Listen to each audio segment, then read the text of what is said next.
복합 개념. 자, 토지란 자체를 법적으로 따지느냐, 경제적, 기술적으로 따지는 복합 개념의 부동산이라는 게 있고, 자, 그 다음에 만약에 여러분들 갑이라는 사람이 입지 선정을 합니다.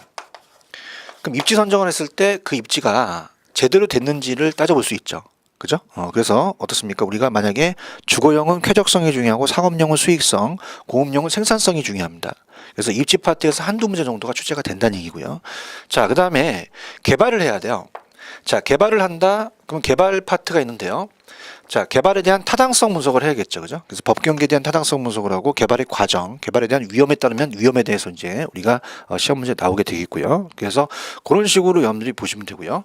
특히 건물을 가지고 우리가 관리를 또 잘해야겠죠. 관리 파트가 있습니다. 이런 식으로 이렇게 되는 거구나 생각하시면 돼요. 그 총론에는 이제 부동산의 학이란 거와 부동산의 개념, 그다음 토지의 용어, 부동산의 특성 이런 게 나오고요. 그다음 우리가 여러분들 수요와 공급자를 알아야 중개 활동을 할 수 있겠죠, 그죠? 그래서 그래서 지금 제가 체크하는 총론 파트, 그다음에 수요 공급, 그다음 아까도 말씀드렸지만은 정책 파트가 문제 비중이 높습니다, 그죠? 그래서 우리가 보통 토지는 땅이 제한되어 있기 때문에 우리가 땅값이 올라가요. 그럼 지가공원하고 투기 문제가 발생하면 정부가 개입을 해야겠죠. 토지 정책을 피겠고요. 그래서 공법 시간에 지역지구제라는 걸 배우실 겁니다.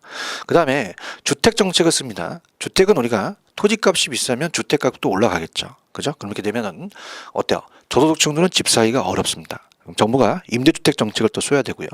그 다음에 세금은 있는 사람한테 걷어서 없는 사람한테 나눠줘야 돼요.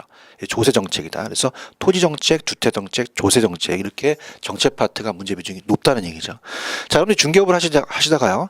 정책이 어떤 정책이 나오냐에 따라서 경기가 달라질 수도 있거든요. 그렇죠? 정책 파트도 문제 비중이 높다. 이렇게 보고요. 그 다음에 최근의 경향은 투자, 금융, 평가 쪽에서 많이 출제가 됩니다.